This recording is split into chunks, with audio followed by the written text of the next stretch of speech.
should always put them last because everyone will stay in the room and listen. But, what he made a mistake today because he said, that never happens. But he said, there was no action until it was, because it was not a threat to others, actually. And the reality was it was not a threat to travel and trade, because that's what the IHR triggered. When you look at it, it's bizarre. It was not about the international health regulations are not about declaring an emergency for an affected population. And this is a real fundamental problem that's got to get addressed. And that's why as they overhaul these things, hopefully those things will get addressed. Huge, other issues that have been raised here, and I think that fundamental one about where these countries started from, super important as well. These are highly vulnerable, fragile countries, post-conflict countries, and this comes back to the whole issue of you got a development world over here, a humanitarian world over here, and frankly, there is nothing dealing with these environments on the scale they need to, because when we say these countries should be better prepared, there is no process. No one owns that set of problems. Development agencies own this. We're here and we're going to develop like that. Humanitarian own we're here. Whoops, and it went to there. But nobody owns the we're here. And you know what? We're grinding the wrong direction, which is this whole group of countries. And you got to build in, obviously, that resilience agenda there. So I think this is a fantastic report. There's huge things to talk about as a result of it. The big question is getting from the talk to the action. A lot of that will be around how the organization WHO is reformed. And I think the more the kind of messages in here get out and communities like this and those influence that reform agenda, more likely we're going to be able to deal with this better the next time. And it will happen again. Everybody's worried about Ebola, and everyone says, well, what if it becomes airborne or transmits? Well, guess what?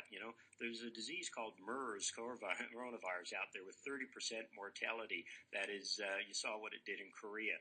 There is another, one out there called H5N1 flu, which has been circulating for years. 30% mortality when it hits humans. There's super dangerous pathogens out there. We better get it right. Thank you very much. I can see that there is a lot of appetite to react, but we are hopelessly out of time. So what I'll do is take questions on the floor. My iPad is frozen. I'm afraid I've been desperately trying. There is quite a lot of questions from the online audience, but I won't be able to read them out because somehow it's not restarting. So I'll take the questions from the audience. Please introduce yourself. Keep the question really, really brief. I'll take 5 or 6, and then we have to come back to the panel for, really conclusions. I'm standing between you and your weekend. So, gentlemen here, can we have a microphone, please?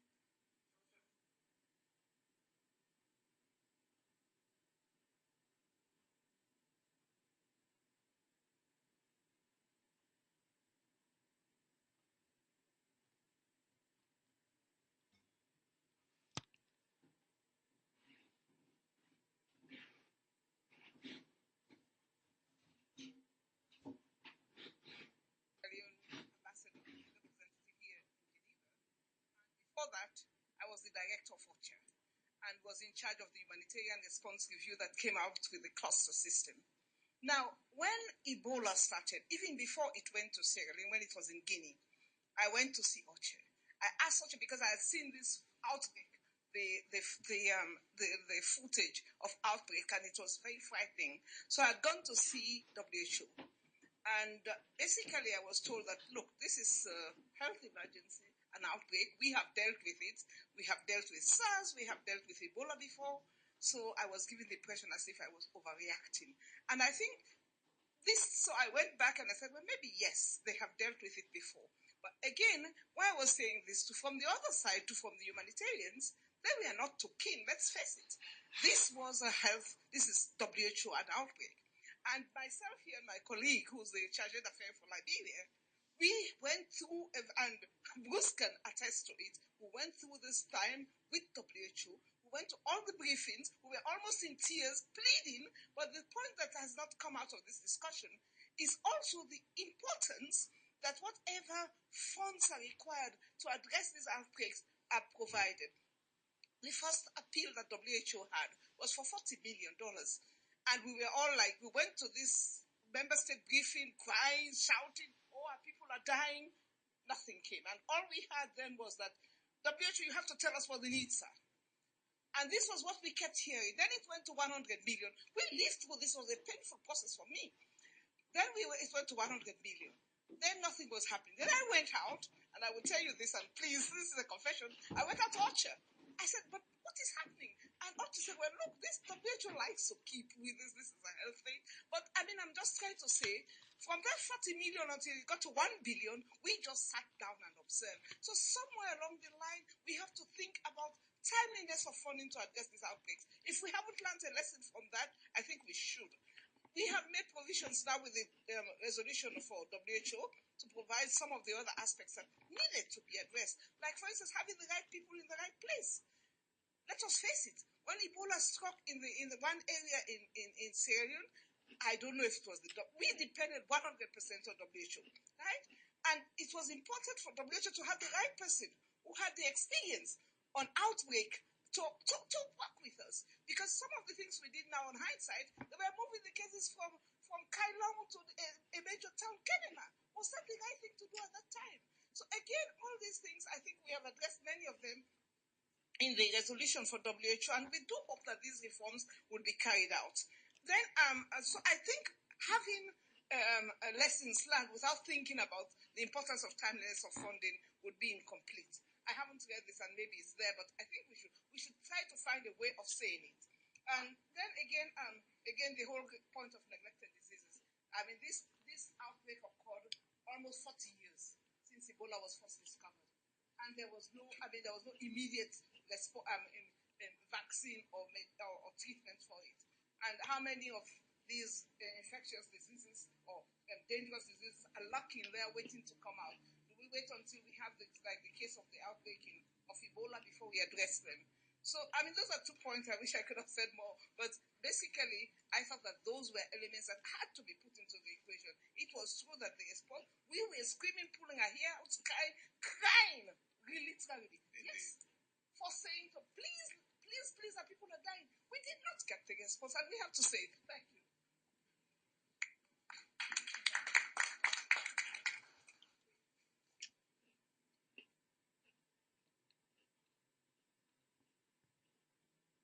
Yes, hello, I'm Ian Ridley with World Vision. I'm very struck as I listen to the presenters with the parallels with what we were talking about after Haiti. We're working in a very complex emergency, the confluence of a particular set of ingredients that make life difficult for us in a very challenging context, or contexts, with complicated systems and tools overlaid with the usual challenges of human behavior.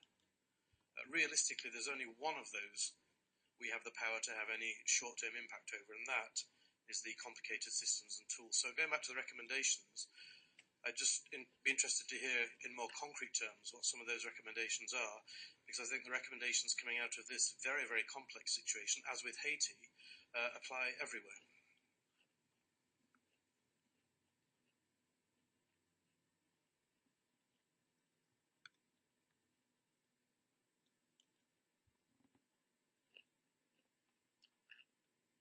Ponsin from MSF. I was a coordinator in Guinea in 2014.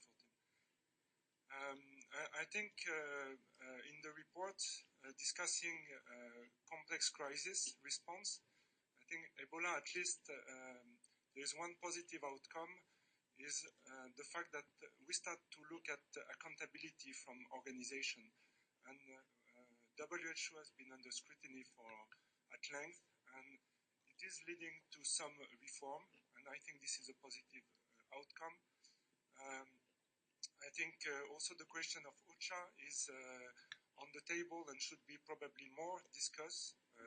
And I was also, when I was in Guinea, requesting for nominating a humanitarian coordinator as soon as May, because there was no cluster system, and it was obvious to me that this was a humanitarian crisis, but this was never agreed upon among the UN family. And we're talking a lot about community engagement, but from the very beginning in Guinea, and I don't know if it was the same in the 2 other countries, but UNICEF was in charge of this aspect.